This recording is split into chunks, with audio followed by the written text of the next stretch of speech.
On Christmas Eve of 2023, the villages of Bokos and Barkinladi in Plateau State were wiped off the map. Over 200 Nigerians were slaughtered in their homes. Houses were burned to ashes. The survivors fled to internally displaced persons, IDP camps. The Nigerian media and international news outlets repeated the same tired script. They called it a farmer-herder clash. They called it a religious war between Christians and Muslims. But if you are a forensic investigator, you do not read the press releases, you look at the dirt. A few weeks after the blood dried in Bokos, the herdsmen did not move their cows into the burned villages to graze. Instead, heavy diesel excavators arrived. Foreign contractors, protected by armed local escorts, rolled in.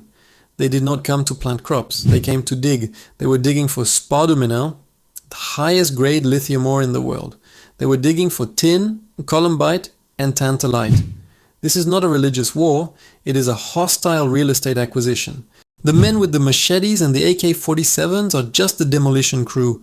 They clear the human beings off the land. Then, the global mining syndicates walk in to extract the minerals. Those minerals are loaded into trucks, passed through military checkpoints, and shipped out of Lagos to build the battery of an American Tesla or an Apple iPhone. I am a forensic investigator. Today, we are tearing up the script. We are naming the syndicates. We are tracing the blood money from the killing fields of Jos to the global tech supply chain. You are watching Historic Capital. This is the dossier on the blood lithium cartel. If you want to find the killers, you have to find the buyers. Let us go to the Nigerian Mining Cadastre Office, MCO, in Abuja. This is the agency that signs the papers. They issue the exclusive prospecting licenses. Take their map of active mining licenses and place it directly over the map of the massacres in Plateau, Nasarawa, and Kaduna states. They match with terrifying precision the bloodiest zones in the Middle Belt. Riom, Mangu, Bokos are sitting directly on top of a multi-billion-dollar belt of solid minerals. By law, if a multinational company wants to mine lithium, they must negotiate with the indigenous community. They must pay massive compensation. They must sign a community development agreement. That process cuts into the profit margin.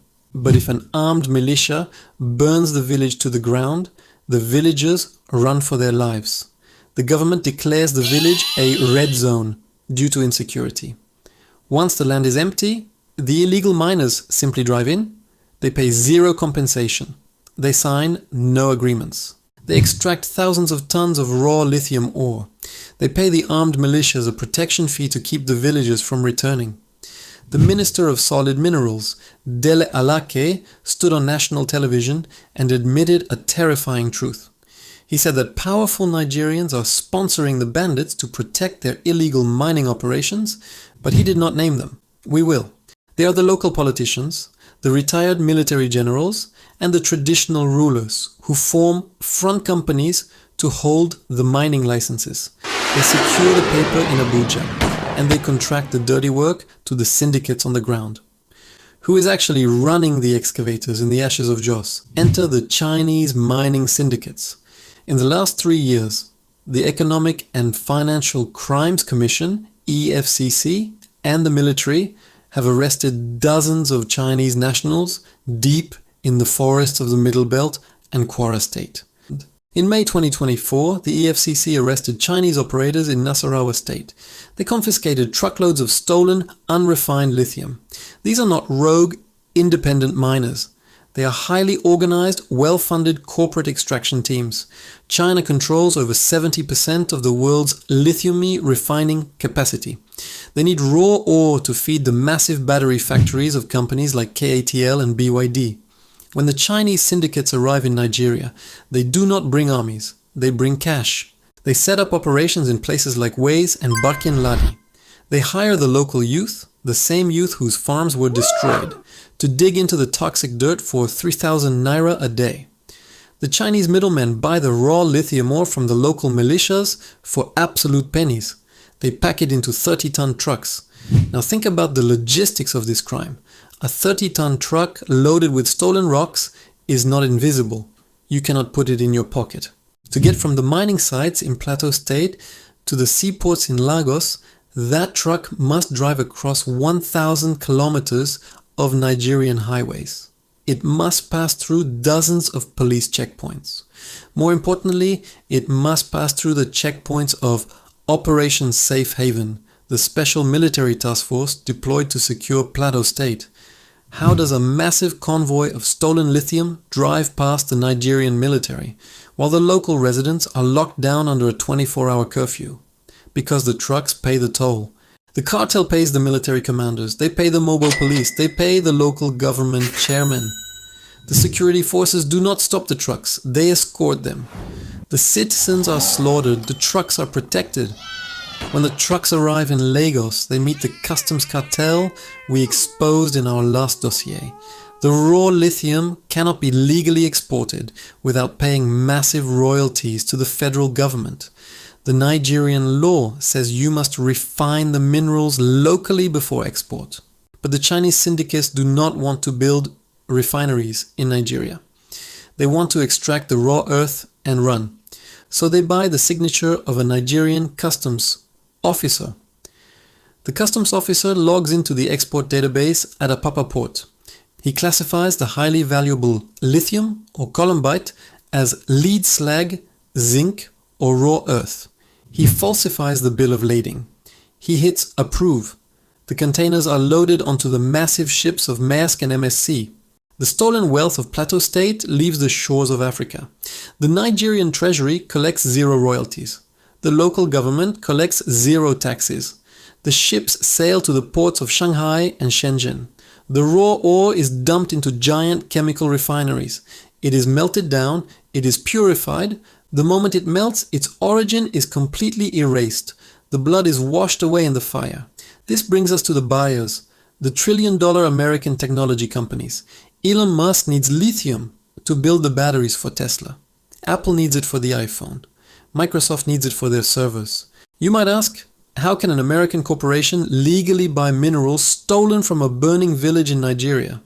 Because the United States government gave them a loophole. In 2010, the US passed the Dodd-Frank Wall Street Reform and Consumer Protection Act. Section 1502 of this law was designed to stop the trade of conflict minerals.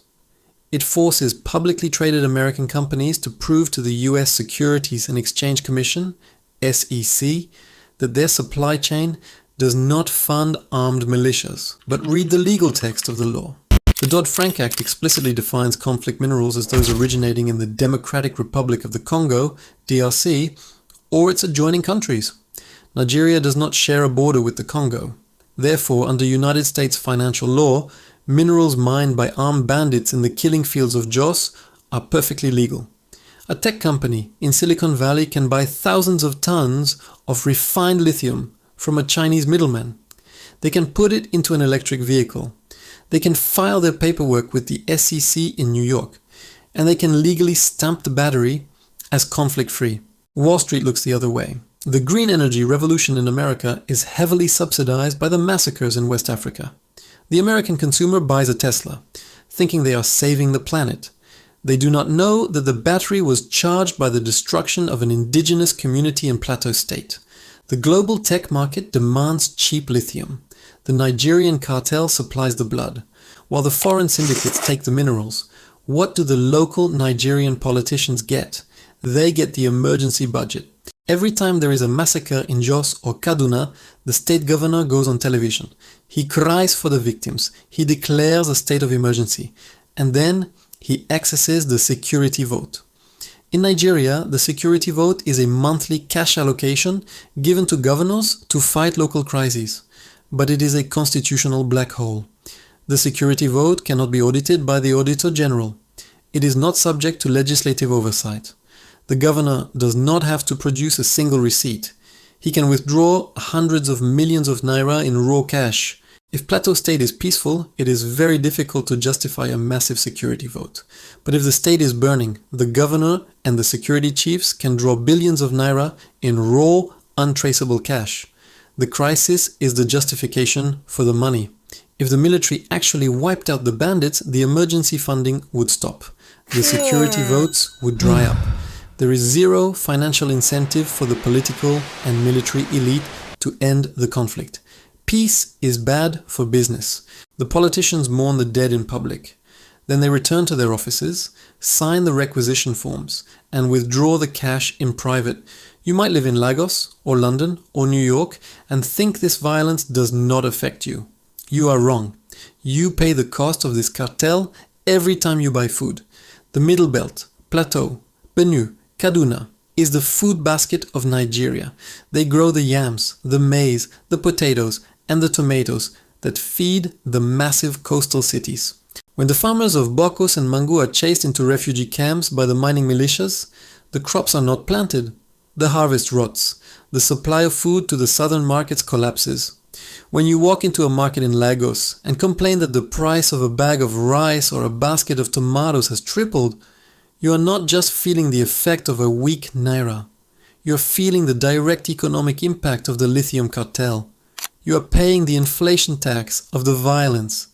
The syndicates extract the clean energy for the West, and they leave starvation and toxic waste in the Nigerian soil. We look at the breaking news alerts and we see chaos. We are told it is a tragic failure of security. We are told it is an ancient tribal hatred over cattle. It is not a failure. It is a highly efficient, highly profitable corporate supply chain. The violence is simply the first step in the manufacturing process of a global commodity. It clears the land. The Chinese syndicates dig the ore. The Nigerian military escorts the trucks. The customs cartel stamps the export papers. The politicians pocket the security votes. And the Western tech companies buy the clean, finished product. Every player in the system profits. The only entity that loses is the citizen. The next time you read a headline about a farmer-herder clash in a resource-rich state, do not look for the cows. Look for the excavators. Look for the shipping containers. Colonialism did not end. It just updated its technology. They no longer use royal charters to seize the land. They use proxy militias and corporate loopholes. It is colonialism by contract, and it is signed in blood. This dossier exposes the true cost of the global technology boom. If this forensic breakdown changed how you view the violence in Nigeria, you must share it. Send it to someone who still believes the mainstream headlines about religious wars. We have exposed the oil cartel, the London banks, the shipping monopolies, and now the blood minerals. But there is one final piece of the extraction machine.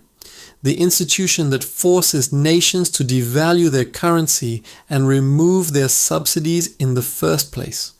If you want us to open the files on the IMF, the World Bank, and the currency devaluation trap, make sure you hit the subscribe button right now. Leave a comment below. Did you know about the Dodd-Frank loophole for US tech companies? Do you think the tech giants should be forced to audit their Nigerian supply chains? Let's read the records together. You are watching Historic Capital. The truth is in the transactions. Follow the money.